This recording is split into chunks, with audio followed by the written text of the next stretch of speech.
It's time for SCTV with Ethan Humble, Sophie Reese, Sam Hine, Will Kopp, and Caleb Gear. Good evening, and welcome back to SCTV, Simpson College's first student-run, award-winning weekly newscast. I'm Ethan Humble. And I'm Sophie Reese. Thanks for joining us. While others were relaxing, the Simpson debate team came back from spring break as national champions. With this being their sixth title in our last 7 years, our Joel Sampson chatted with the team about their continued dominance. The Simpson College speech and debate team continues to fill their trophy case with adding their sixth overall debate national title in the last 7 years. Coach Spencer Waugh says he was nervous going in, but not surprised with the outcome of this year's national tournament. We took a smaller team than we usually do, and so I'll admit I was a little bit nervous. I think we were down 15 students compared to last year, but they really stepped up and they performed nicely. We were really excited. I don't want to say I was surprised because they practiced so hard all year. It's a long season. They start in August, and we practice 2 nights a week, and so it was exciting. Waugh says the team enjoys nationals for reasons other than just competing. We enjoy nationals because we have several alumni who come to not only judge for us, but they also coach there. And so we had 8 alumni, and it was fun. This being my last national tournament for a while with the team, it was fun to catch up with them and hear their stories about, one is a current attorney in Minneapolis, and he was talking about, his 4 years on the debate team and how he uses it every day practicing law. I mean, that's what it's about. Sure, the national championships are really cool, but what we're really doing is developing future leaders, and that's what's important. Junior Alyssa Beckwith returned to our campus as a national champion speaker in public forum debate. Here's more on her success. So that was a really exciting moment. I've been on the Simpson debate team for 3 years. I have never gotten a speaker award so far. So to be able to have my first one be the top speaker at the national tournament was pretty exciting. Alyssa spoke on the absolute dynasty that Simpson's debate team has become. It's crazy because we're beating teams that are much larger than Simpson.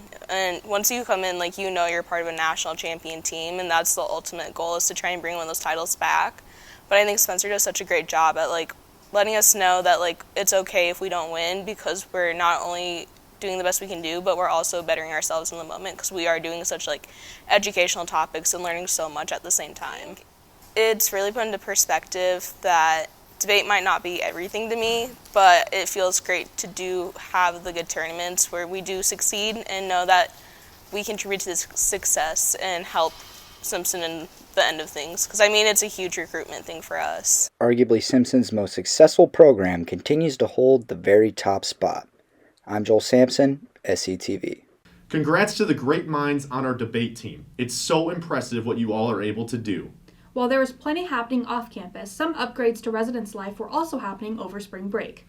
With some outdated mattresses in the freshman dorms needing a replacement, campus services donated the old ones to Harvest Academy Movers. Our Kyle Werner has the story. While students were away on spring break, Campus Services and Res Life switched out 61 old mattresses with new ones in Barker and Kresge. We checked in with Community Advisor Montserrat Sacedo on her thoughts on the mattress switch. And one of the big reasons that we wanted to change over to the dark blue plastic ones, or a little bit of the grayish ones, was because they're more sanitary. Not only is the switch to the new mattresses more sanitary, but it shows that there is an initiative to improve living conditions for students here on campus. It's a good program just because it's showing that Res Life is caring about students' safety, because like I said, most of the mattresses haven't been replaced for many, many years. So making sure and making the effort of getting them replaced shows that they are putting an effort towards having sanitary conditions for the residents. Freshman class president Zach Harden agrees that this shows the effort to improve living conditions by the school in the coming months. This is really just indicative of a whole new wave of change that we're bringing to campus. Obviously the Ken expansion's one. We're redoing Kresge over the summer, and so we're really focusing on improving the student experience. I think this is just a small piece of that. For SCTV, I'm Kyle Werner. Thank you, Kyle. Good to see some attention brought to campus living.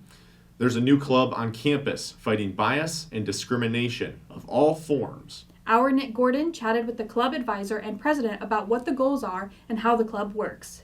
Simpson College recently started a new club known as the Bias Response Advocacy Club on campus. Dean of Students Matt Hansen gave us insight as to the administrative part of the club. The incident occurs on campus and a student wants to report it. How do they? How do we protect them? How do we follow up on it, and so on?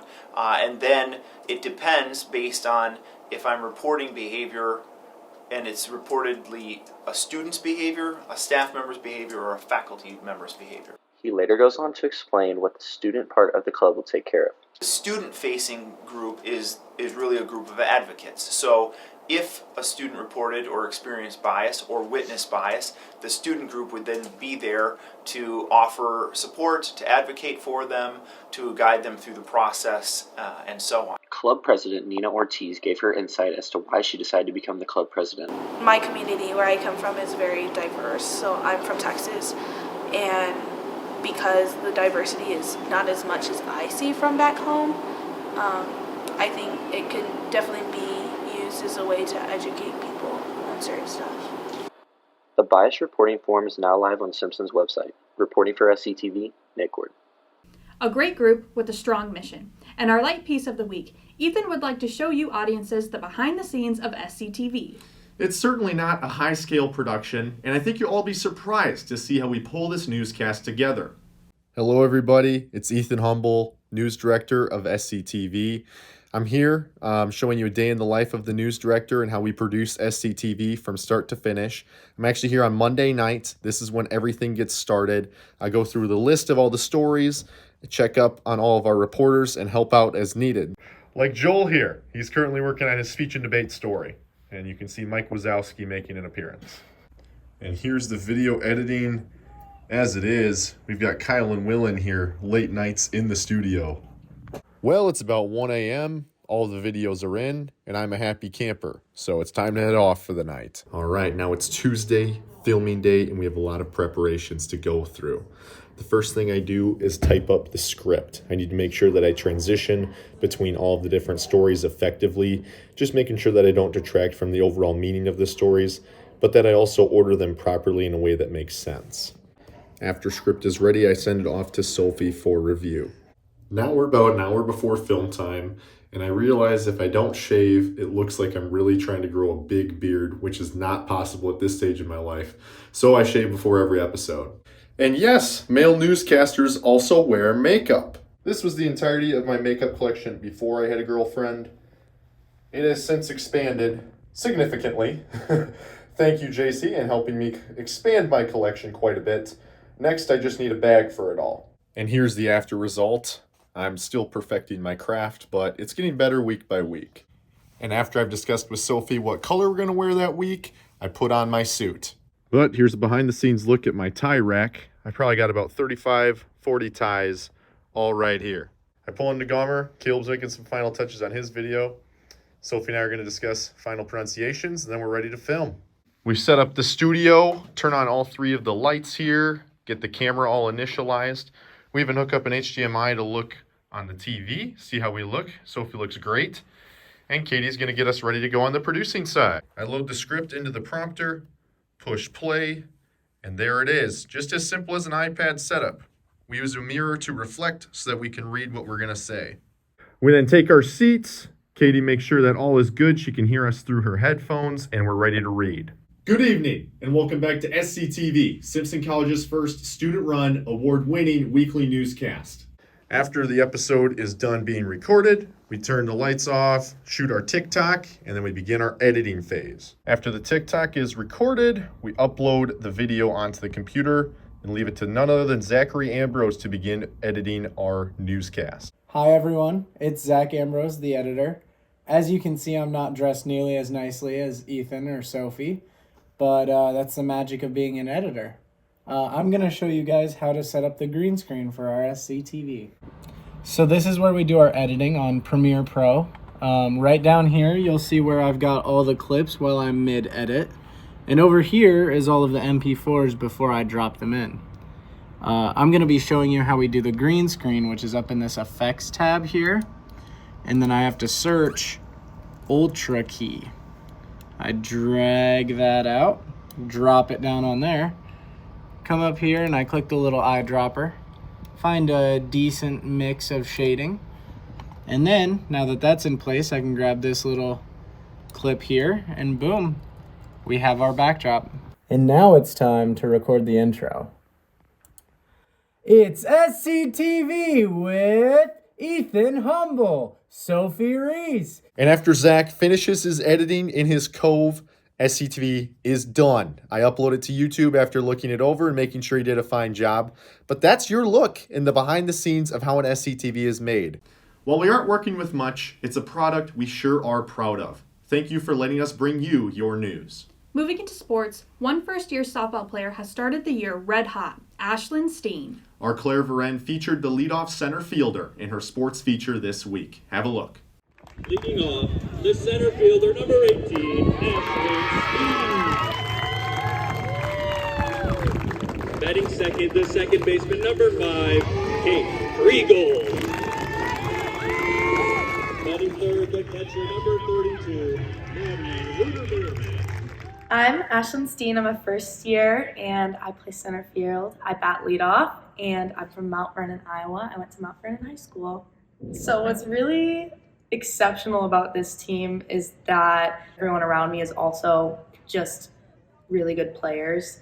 And so you can count on everyone having your back. And now I have 2 absolute studs in left and right. I mean, it's special this year because I think our team culture is just really nice. Everybody gets along and it's just always positive energy and everybody's fun to be around. So the vibe is always good on the field. Obviously there's a certain amount of pressure just starting in your first year of college. It's a different game, but I think the upperclassmen and starters from last year did a really good job of making me feel comfortable and making it known that they had my back. And so goals for this season, we're planning on being in the conference tournament. We're planning on doing well in the conference tournament. And we're planning on making it to the national tournament. And it seems far-fetched compared to last year's record, but like within the program, we're all confident in our abilities and ourselves and how we're actually good this year. I think a lot of it was just like learning how to win. The difference between the first 2 games in Texas and Florida was insane because we were in close games in Florida.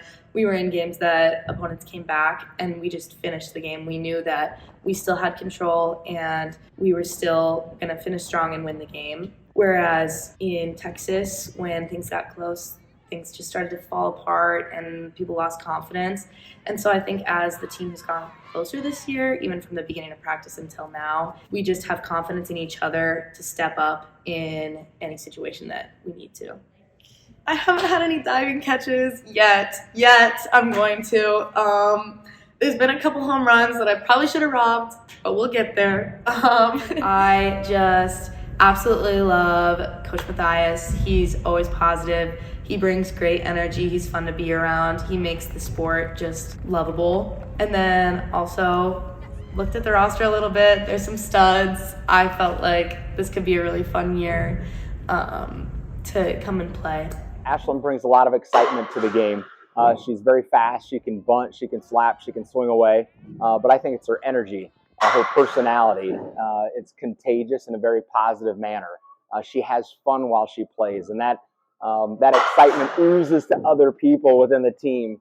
And people want to be around her because she is such a positive influence and tons of fun to be around.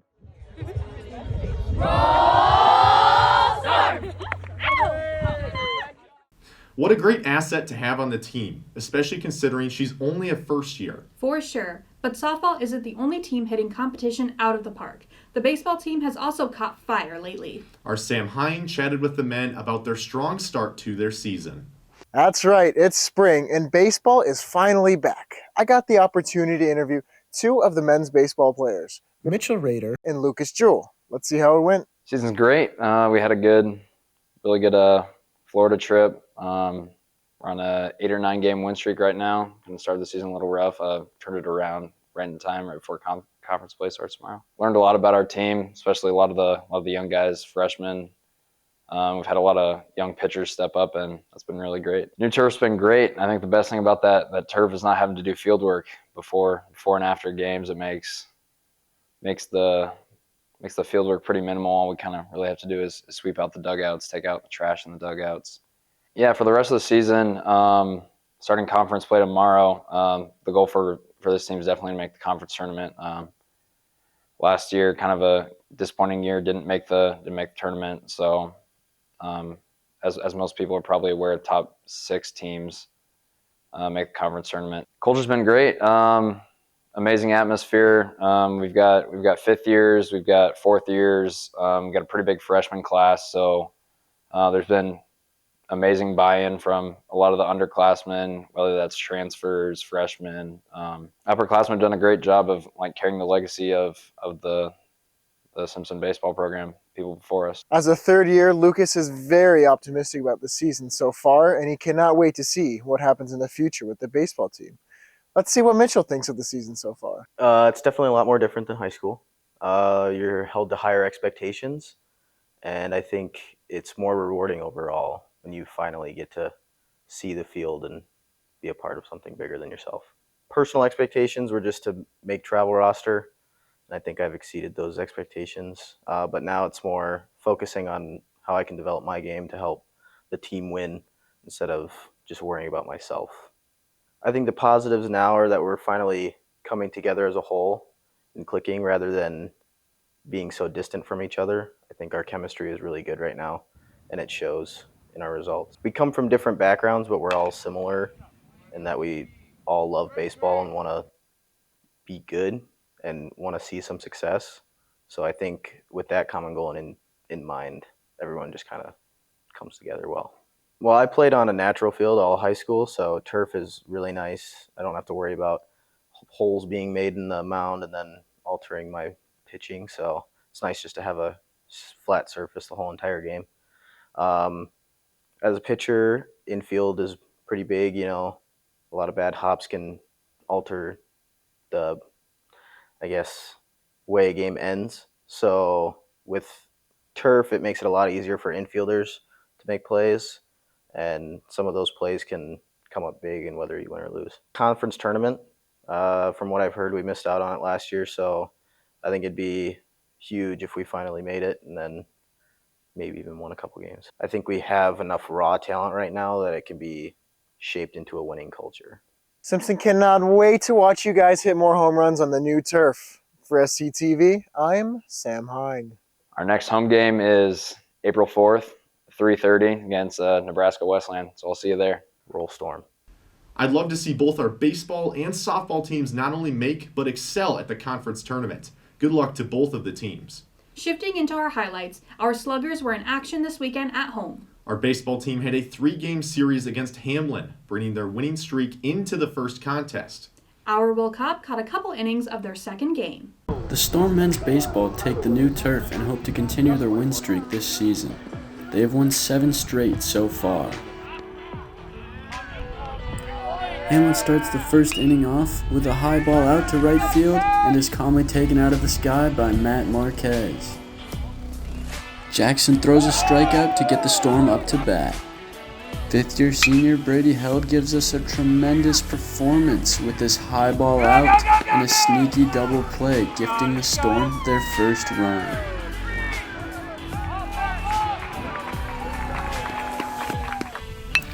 The Storm keep connecting with the ball. Unfortunately for me, this one was headed straight for my head.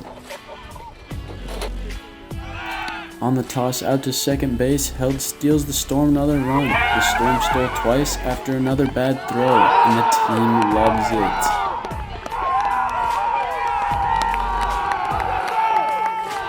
it. Fuller up to bat, returns the ball right back to where it came from for a single. At the end of the first inning, the Storm are up 2-1. A man of all traits, SCTV's very own Joel Sampson is up for some big plays at catcher tonight. Jackson nearly gets the first base pick.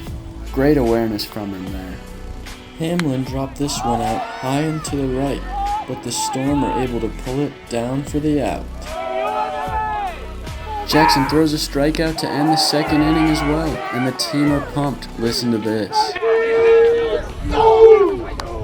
The Storm win this one 4-3. They are able to sweep Hamlin for the weekend and continue their win streak of 8 games. With SCTV, I'm Will Kopp. Good work, guys. Very impressive to be winning so consistently. The Storm softball team also brought in their own 2-game winning streak to Saturday's doubleheader against Greenville. Our Caleb Gear shot the highlights from the Storm's second game of the series. First softball home games of the season, the ladies took on Greenville in a doubleheader. Madeline Peterson snags this one, dumps to Carly Hill on first base, gets that out. Stormfield did very well all day. Lex Sellers steps into this one. This one's going and gets right over that wall. The outfielder did not stand a chance on that one. She gets herself in as well as another run. 2 runs on that hit. And the ladies are going wild for this one. This game was much tighter than the first one of the day, which was 10-1. This one ended 4-3. Freshman Cameron Martin looking to get one of her own. Does not quite get it over the wall. The outfielder does get it in time.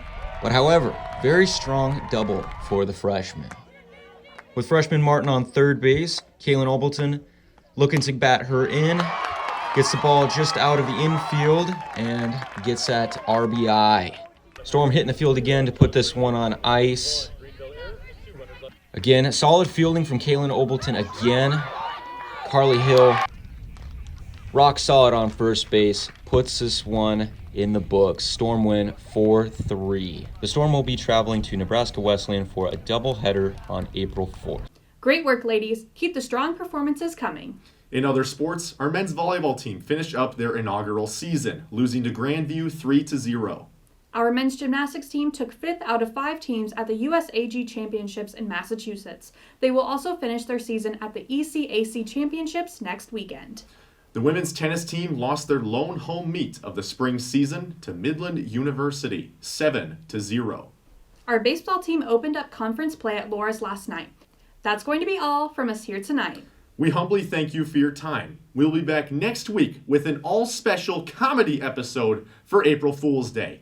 Until then, you stay classy, Simpson.